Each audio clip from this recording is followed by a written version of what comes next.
BJP ಕಾರ್ಯಕರ್ತ ಈ ರಾಜ್ಯದಲ್ಲಿ ಕಾನೂನು ಸುವ್ಯವಸ್ಥೆ ಮುರಿದು ಬಿದ್ದು ಬಹಳ ದಿವಸ ಆಗಿದೆ. ಸಾಮಾನ್ಯ ಜನ ವಿಶೇಷವಾಗಿ ಹೆಣ್ಮಕ್ಳು ನಿರ್ಭಯಿಂದ ಓಡಾಡಕ್ಕಾಗ್ತಾ ಇಲ್ಲ. ಮಂತ್ರಿಗಳನ್ನೇ ಹನಿ ಟ್ರ್ಯಾಪ್ ಮಾಡುವಷ್ಟು ದಾಷ್ಟ್ಯಕ್ಕೆ ಕಾನೂನು ಸುವ್ಯವಸ್ಥೆ ಇವತ್ತು ಕೆಟ್ಟಿದೆ. ಮಂತ್ರಿಗಳನ್ನೇ ಟ್ರ್ಯಾಪ್ ಮಾಡ್ತಾರೆ ಅನ್ನೋ ಅರ್ಥ ಏನಿದೆ? ಮತ್ತು ರಾಜಕೀಯ ದ್ವೇಷ ಬಹಳ ದೊಡ್ಡ ಪ್ರಮಾಣದಲ್ಲಿ ನಡೆದಿದೆ. ಯಾವುದೇ ಪ್ರೊಟೆಸ್ಟು ಯಾವುದೇ ಆದರೂ ಕೂಡ ನಮ್ಮ ಪಕ್ಷದ ಕಾರ್ಯಕರ್ತರ ಮೇಲೆ FIR ಹಾಕೋದು, ಕೇಸ್ ಹಾಕೋದು, ಪೊಲೀಸ್ ಸ್ಟೇಷನ್ ಹೇಳ್ಕೊಂಡು ಹೋಗೋದು ಬಹಳ ದೊಡ್ಡ ಪ್ರಮಾಣದಲ್ಲಿ ನಡೆದಿದೆ.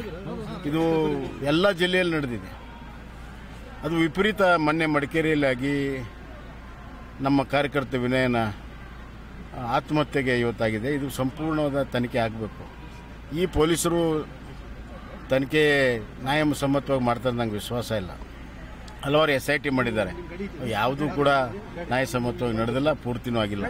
ಹೀಗಾಗಿ ಇದು CBI ಕೊಡಬೇಕು ಅಂತ ನನ್ನ ಆಗ್ರಹ ಇದೆ.